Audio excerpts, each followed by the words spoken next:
ಎಲ್ಲರಿಗೂ ನಮಸ್ಕಾರ. ನಾನಿವತ್ತು ಇಲಿಗಳನ್ನು ಓಡಿಸೋದಕ್ಕೆ ಒಂದು ಸೀಕ್ರೆಟನ್ನು ಹೇಳ್ಕೊಡ್ತಾ ಇದ್ದೀನಿ.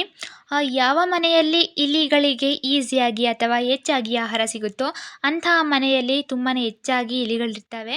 ನಿಮ್ಮಲ್ಲಿ ಕೂಡ ಇಲಿ ಕಾಟ ಹೆಚ್ಚಾಗಿದ್ರೆ, ದವಸ ಧಾನ್ಯಗಳನ್ನು ಇಲಿ ಕಡಿದು ಹಾಳು ಮಾಡ್ತಾ ಇದ್ರೆ, ನಾನು ತೋರಿಸುವಂತಹ ಪವರ್ಫುಲ್ ಉಪಾಯವನ್ನು ನೀವು ಮಾಡಿ ನೋಡಿ. ಮನೆಯಲ್ಲಿ ಇಲಿ ಇದ್ದರೆ ಕಾಳು ಕಡ್ಡಿ ಅಷ್ಟೇ ಅಲ್ಲ, ಕೆಲವೊಮ್ಮೆ ನಮ್ಮ ದುಬಾರಿಯಾದ ವಸ್ತುಗಳನ್ನು, ಬಟ್ಟೆಗಳನ್ನು ಕಡಿದು ಹಾಳು ಮಾಡ್ತವೆ. ಇವುಗಳನ್ನು ಹೊರಹಾಕುವುದಕ್ಕೆ, ಸಾಯಿಸುವುದಕ್ಕೆ ಮಾರ್ಕೆಟ್ಗಳಲ್ಲಿ ಸಿಗುವಂತಹ ಪ್ರಾಡಕ್ಟ್ಗಳನ್ನು ಯೂಸ್ ಮಾಡ್ತೀವಿ. ಇದನ್ನು ತಿಂದು ಇಲ್ಲಿ ಮನೆಯ ಯಾವುದೋ ಒಂದು ಮೂಲೆಯಲ್ಲಿ ಸತ್ತು ಬಿದ್ದಿದ್ರೆ ಅದರಲ್ಲಿರೋ ಬ್ಯಾಕ್ಟೀರಿಯಾ ಅಥವಾ ಜರ್ಮ್ಸ್ ನಮಗೆ ಎಷ್ಟು ಹಾನಿಕಾರಕ ಅನ್ನೋದು ನಿಮಗೆ ಗೊತ್ತೇ ಇದೆ. ಅದರಿಂದ ಇನ್ಫೆಕ್ಷನ್ ಆಗೋ ಸಾಧ್ಯತೆ ತುಂಬಾ ಇದೆ. ಸೊ ಇಲಿಗಳನ್ನು ಸಾಯಿಸದೆ ಅಥವಾ ಹೊಡೆಯದೆ ಮನೆಯಿಂದ ಹೊರಗಡೆ ಹಾಕಬೇಕು ಅಂತಂದರೆ ಈ ಉಪಾಯ ಖಂಡಿತವಾಗ್ಲೂ ನೀವು ಒಮ್ಮೆ ಮಾಡಿ ನೋಡಲೇಬೇಕು. ಇಲಿಗಳು ಹೊರಗಡೆ ಹೋಗ್ತವೆ ಮತ್ತು ನಿಮ್ಮ ಮನೆ ಕಡೆ ಬರೋದೇ ಇಲ್ಲ. ಹಾಗಾದರೆ ಬನ್ನಿ, ಆ ಸೀಕ್ರೆಟನ್ನು ನಿಮಗೆ ಹೇಳ್ಕೊಡ್ತೀನಿ. ಓಕೆ, ಇವಾಗ ಪವರ್ಫುಲ್ ಉಪಾಯನ ಮಾಡೋದಕ್ಕೆ ನಮಗೆ ಮೆಣಸಿನ್ಕಾಯಿ ಬೇಕಾಗ್ತದೆ. ಮತ್ತು ಒಂದು ವಿಷಯ, ನಾವು ತಗೊಳ್ಳೋ ಮೆಣಸಿನ್ಕಾಯಿ ಬಹಳ ಖಾರ ಇರಬೇಕು. ನಾನಿಲ್ಲಿ ಖಾರ ಇರೋ ಮೆಣಸಿನ್ಕಾಯಿ ತಗೊಂಡಿದ್ದೀನಿ. ಒಂದು 5ರಿಂದ 6 ಮೆಣಸಿನ್ಕಾಯಿ ತಗೊಂಡಿದ್ದೀನಿ. ನೀವು ಕೆಂಪು ಮೆಣಸಿನ್ಕಾಯಿ ಅಥವಾ ಗಾಂಧಾರಿ ಮೆಣಸಿನ್ಕಾಯಿ ಕೂಡ ಬಳಸ್ಬೋದು, ಆದರೆ ಖಾರ ಇರಬೇಕು ತುಂಬಾ. ನೆಕ್ಸ್ಟ್ ನಾನಿಲ್ಲಿ ಅಕ್ಕಿ ಹಿಟ್ಟು 2 ಟೇಬಲ್ ಸ್ಪೂನಷ್ಟು ಹಾಕೋತಾ ಇದ್ದೀನಿ.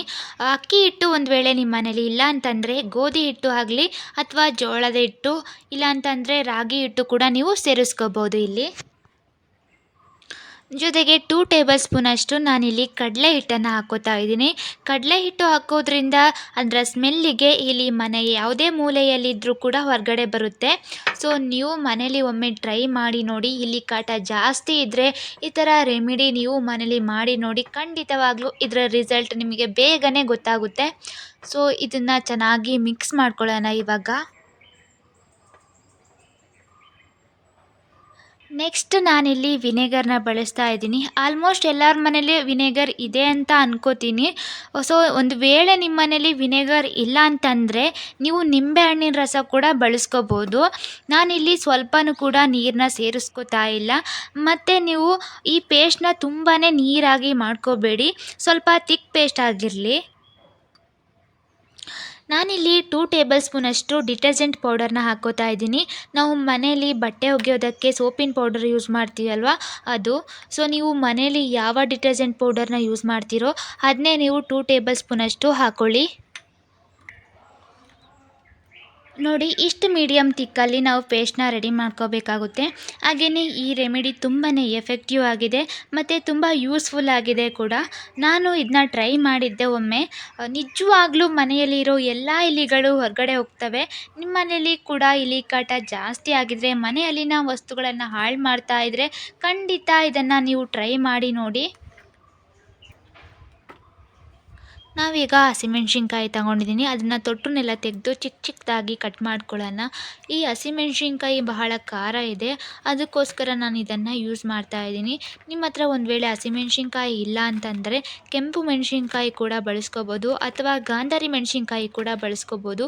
ಒಟ್ಟಿನಲ್ಲಿ ಹಸಿಮೆಣ್ಸಿನ್ಕಾಯಿ, ಗಾಂಧಾರಿ ಮೆಣಸಿನ್ಕಾಯಿ, ಯಾವುದೇ ಮೆಣಸಿನ್ಕಾಯಿ ಇರಲಿ, ತುಂಬಾ ಖಾರ ಇರಬೇಕು ಅಷ್ಟೇ. ಸೊ ಇವಾಗ ಚಿಕ್ಕ ಚಿಕ್ಕದಾಗಿ ಕಟ್ ಮಾಡ್ಕೊಂಡಾಯಿತು. ಓಕೆ, ಇವಾಗ ಕಟ್ ಮಾಡಿ ಆದಮೇಲೆ ತರಿತರಿಯಾಗಿ ಜಜ್ಜಿ ಪುಡಿ ಮಾಡ್ಕೊಳ್ಳೋಣ. ನೀವು ಇದನ್ನು ಮಿಕ್ಸಿ ಜಾರ್ನಲ್ಲಿ ಕೂಡ ಗ್ರೈಂಡ್ ಮಾಡ್ಕೋಬೋದು. ನಾನಿಲ್ಲಿ ಸ್ವಲ್ಪ ಕ್ವಾಂಟಿಟಿಯಲ್ಲಿ ಮಾಡೋದ್ರಿಂದ ಜಜ್ಜಿ ಪುಡಿ ಮಾಡ್ಕೋತಾ ಇದ್ದೀನಿ. ರೆಡಿ ಮಾಡ್ಕೊಂಡಿರುವಂತಹ ಮಸಾಲೆಗೆ ಜಜ್ಜಿಟ್ಕೊಂಡಿರುವಂತಹ ಮೆಣಸಿನ್ಕಾಯಿನ ನಾನಿಲ್ಲಿ ಹಾಕೋತಾ ಇದ್ದೀನಿ. ಪೂರ್ತಿಯಾಗಿ ಹಾಕೋಬೇಕು. ಓಕೆ, ಇದನ್ನು ಚೆನ್ನಾಗಿ ಮಿಕ್ಸ್ ಮಾಡ್ಕೊಳ್ಳೋಣ ನಾವಿವಾಗ. ನಾವಿಲ್ಲಿ ಹಾಕ್ಕೊಂಡಿರುವಂತಹ ಎಲ್ಲ ಇಂಗ್ರೀಡಿಯೆಂಟ್ಸು ಇಲಿಗಳನ್ನು ಬೇಗನೆ ಅಟ್ರ್ಯಾಕ್ಟ್ ಮಾಡುತ್ತೆ. ಒಂದು 2 ನಿಮಿಷ ಚೆನ್ನಾಗಿ ಮಿಕ್ಸ್ ಮಾಡ್ಕೋಬೇಕು. ಪೂರ್ತಿಯಾಗಿ ಮಿಕ್ಸ್ ಮಾಡ್ಕೊಳ್ಳೋಣ ನಾವು. ಇವಾಗ ನಾನಿಲ್ಲಿ ಒಂದು ಪೇಪರ್ ಶೀಟನ್ನು ತಗೊಂಡಿದ್ದೀನಿ. ಅದಕ್ಕೆ ನಾವು ರೆಡಿ ಮಾಡ್ಕೊಂಡಿರುವಂತಹ ಮಿಕ್ಸ್ಚರ್ನ ಪೂರ್ತಿಯಾಗಿ ಪೇಪರ್ಗೆ ಸವರಬೇಕು. ಮತ್ತು ನಾವಿಲ್ಲಿ ನ್ಯೂಸ್ ಪೇಪರ್ನ ಕೂಡ ಯೂಸ್ ಮಾಡ್ಕೋಬೋದು. ಮತ್ತು ಅದನ್ನು ಪೇಪರ್ ಶೀಟ್ನ ಕಟ್ ಮಾಡ್ಕೋಬೋದು. ಯಾವ ರೀತಿ ಬೇಕಾದರೆ ಮಾಡ್ಕೋಬೋದು. ಚಿಕ್ಕದಾಗಿ ಮಾಡ್ಕೋಬೋದು. ದೊಡ್ಡ ಶೀಟಲ್ಲಿ ಕೂಡ ನಾವು ಅದನ್ನು ಹಾಕೋಬೋದು. ಇವಾಗ ಮತ್ತೊಂದು ಶೀಟ್ನ ತಗೊಂಡು ಚಿಕ್ಕ ಚಿಕ್ಕ ಉಂಡೆಗಳಾಗಿ ಮಾಡ್ತಾ ಇದ್ದೀನಿ. ಒಂದು 4ರಿಂದ 5 ಉಂಡೆಗಳನ್ನ ಮಾಡಿಕೊಂಡ್ರೆ ಸಾಕು. ಯಾವ ಮೂಲೆಯಲ್ಲಿ ಜಾಸ್ತಿ ಇಲಿಗಳು ಬರ್ತಾವೋ ಆ ಮೂಲೆಯಲ್ಲಿ ಒಂದೊಂದು ಉಂಡೆಗಳನ್ನ ಇಟ್ಟರೆ ಸಾಕು. ನೋಡಿ, ಮತ್ತೆ ಉಳಿದಿರುವಂತಹ ಮಸಾಲೆನ ನಾವು ಎಲ್ಲೆಲ್ಲಿ ಮಿಕ್ಕಿದೆ ಅಲ್ಲಿಗೆಲ್ಲ ಹಾಕ್ಕೊಂಡು ಖಾಲಿ ಮಾಡಿಕೊಂಡ್ರೆ ಆಯಿತು.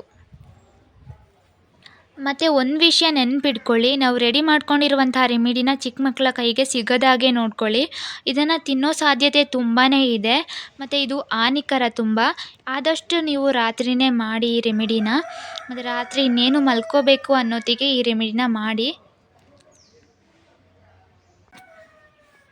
ಎಲ್ಲಿ ಇಲಿಗಳು ಜಾಸ್ತಿ ಬರ್ತಾವೋ ಅಲ್ಲಿ ಇದನ್ನು ಇಡಿ. ಮತ್ತು ತಿನ್ನೋ ವಸ್ತುಗಳು ಇದ್ರ ಹತ್ರ ಇರಲೇಬಾರ್ದು. ಅಂಥ ಜಾಗದಲ್ಲಿ ನೋಡಿಕೊಂಡು ಇಡಿ. ಮತ್ತು ಮೂಲೆ ಮೂಲೆಗಳಲ್ಲಿ ಒಂದೊಂದು ಉಂಡೆಗಳನ್ನು ಇಡ್ತಾ ಬನ್ನಿ. ಎಲ್ಲಿ ಜಾಸ್ತಿ ಇಲಿಗಳಿರ್ತಾವೋ ಅಲ್ಲಿ ಇಟ್ಟರೆ ಸಾಕು.